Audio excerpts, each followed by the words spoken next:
looking out for my interest. No, the government is not looking out for your interest. The government has its own interests, and they're not the interests of the people. Not just true in the United States, it's true everywhere in the world. Governments generally do not represent the interests of their people. See? That's why governments keep getting overthrown. Because people at a certain point realize, hey, no, the government is not serving my interest.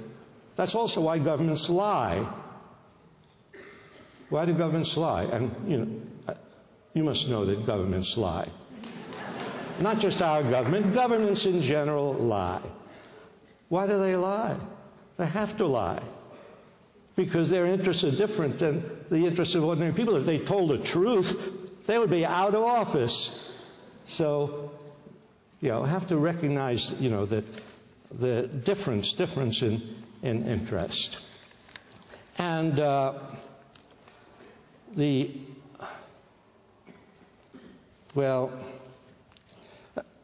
have to say something about war. A little more than I've said. And what I say about them, because I've emphasized the importance of renouncing war and not being a war-making nation. And because it will not be enough to get us out of Iraq. One of these days we'll get out of Iraq. We have to get out of Iraq. We don't belong there, and we're going to have to get out of there. Sooner or later, we're going to have to get out of there. But we don't want to get out of Iraq and then have to get out of somewhere else. We don't have to get out of Iraq but keep troops in Afghanistan, as unfortunately Obama said, troops in Afghanistan. No more, not just Iraq. We have to get into a mindset about renouncing sort of war, period, and which is a big step. And my ideas about war, my thoughts about war, the conclusions that I've come to about war, they really come from two sources. One from my study of history. Of course, not everybody who studies history comes to the same conclusions. But, you have to listen to various people who study history and decide what makes more sense, right? I've looked at various histories. I've concluded that my history makes more sense.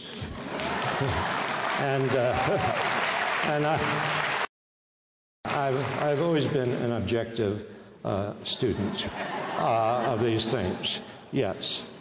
But my ideas about war come from two sources. One of them is studying history, the history of wars, the history of governments, the history of empires. That history helps a lot in straightening out your thinking. And the other is my own experience in war.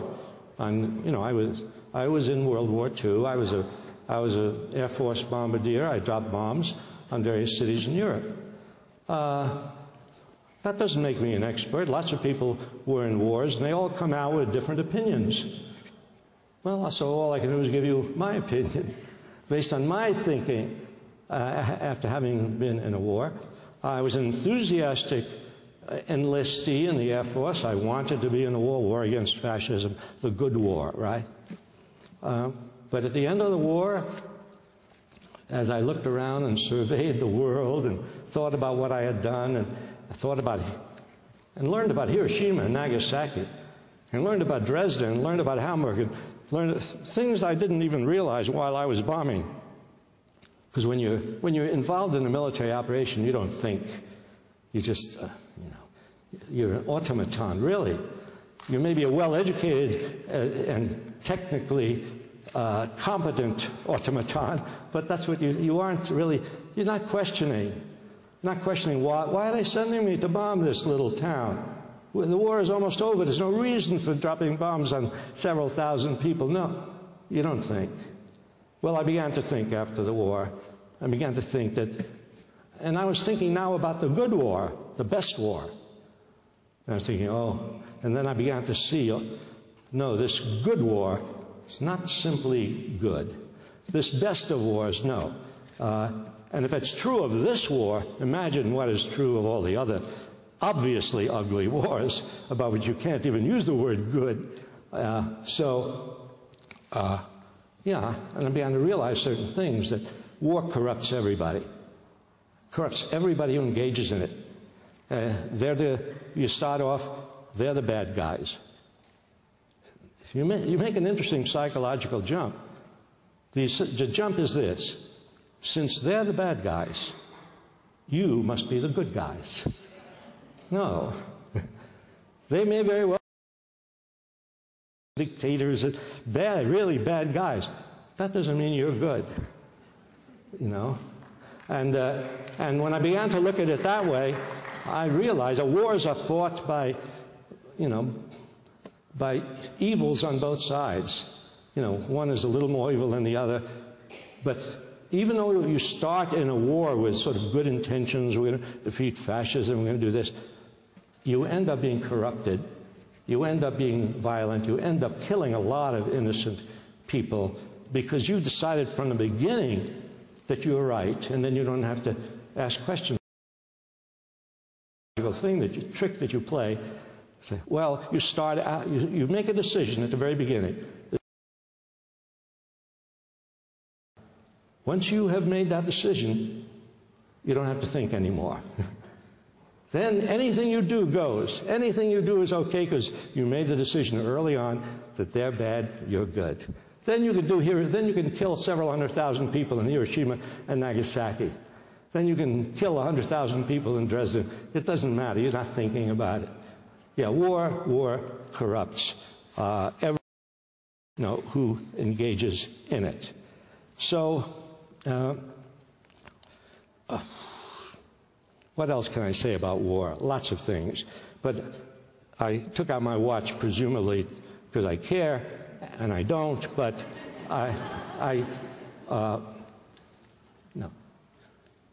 you know, people will present you with humanitarian wars. Oh, this is for a good cause. The thing about wars is the outcome is unpredictable. The immediate thing you do is predictable. The immediate thing you do is horrible, because war is horrible. And if somebody promises you that, well, this is horrible, like, you know, we have to bomb these 100 in Japan, this is horrible, but it's leading to a good thing. The truth is, you never know what this is leading to. You never know the outcome. You never know what the future is. You know that the present is evil, and you are asked to commit this evil for some possible future good. Doesn't make sense.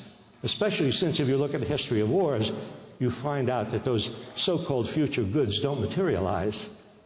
You know, the future good of World War II was, oh, now we're rid of fascism, now we're going to have a good world, a peaceful world. Now, the UN Charter, the Universal Declaration of Human Rights, 50 million people died in World War II, but now it's going to be okay. Well, you've lived these years since World War II. Has it been okay?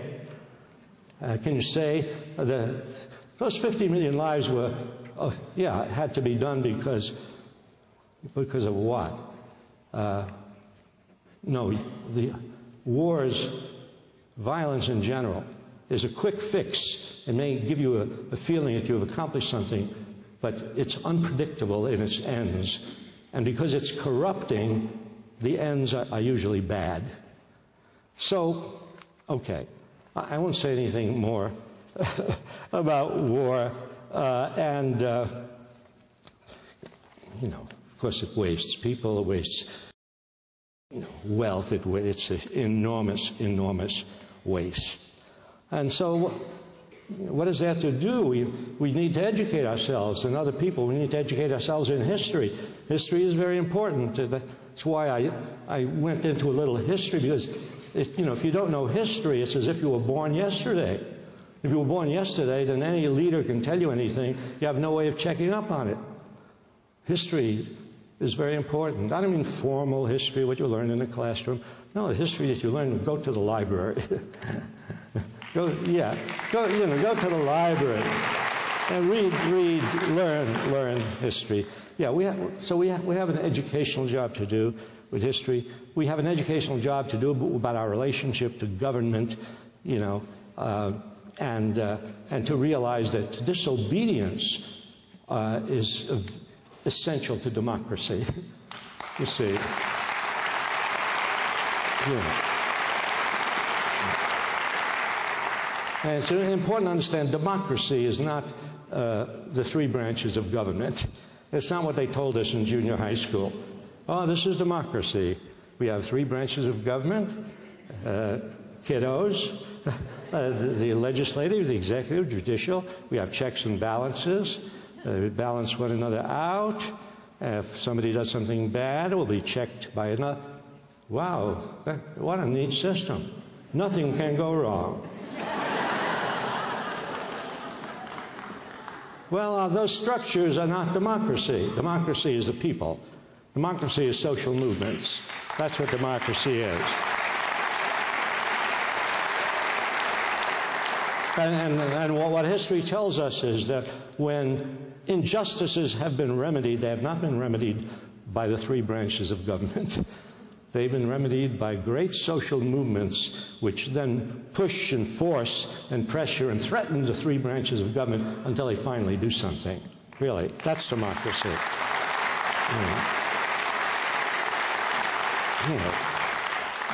And no, we mustn't be pessimistic. We mustn't be cynical. We mustn't think we're powerless. We're not powerless. That's where history comes in. If you look at history, you see people felt powerless and felt powerless and felt powerless until they organized and they got together and they persisted and they didn't give up. And they built social movements, whether it was the anti-slavery movement or the black movement of the 1960s or the anti-war movement in Vietnam or the women's movement. They started small and apparently helpless. They became powerful enough to have an effect on the nation and on national policy. But we're not powerless. We just have to be persistent and patient, not patient in the passive sense, but patient in the active sense of having a kind of faith that if all of us do little things, well, if all of us do little things, at some point there will be a critical mass created. Those little things will add up. That's what has happened historically. People were disconsolate and people thought they couldn't, but they kept doing, and then something important happened. And I'll leave you with just one more thought. That if you do that, if you join some group, if you join whatever the group is, a group that's working on, you know, gender equality or racism or immigrant rights or the environment or the war, whatever group you join or whatever little action you take, you know, it will make you feel better. It will make you feel better. I'm not saying we should do all these things just to make ourselves feel better, but it's good to know that life becomes more interesting and rewarding when you become involved with other people in some great social cause. Thank you.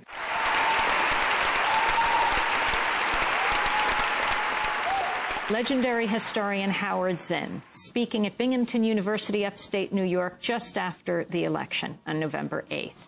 Howard Zinn is author of, among many other books, People's History of the United States. That does it for today's broadcast. If you'd like a copy of today's show, you can go to our website at democracynow.org. Democracy Now! Is produced by Mike Burke, Shrifo Dokadus, Sarin Mate, Angelique Kamet, Steve Martinez, Nicole Salazar, Hani Massoud, and Robbie Karen. Mike DeFilippo, Miguel Noguera, and Peter Curries are our engineers. Special thanks also to Becca Staley, Nick Gilla, Hugh Grant, Samantha Chambly, Angie Kiefer, Jay Salnur, Julie Crosby, Karen Renucci, Isis Phillips, Neil Shabata, John Randolph, Jose Miranda, Travis Collins, Vesta Godars, and Rabia Afghani. Again, our website, democracynow.org. I'm Amy Goodman. Thanks so much for joining us.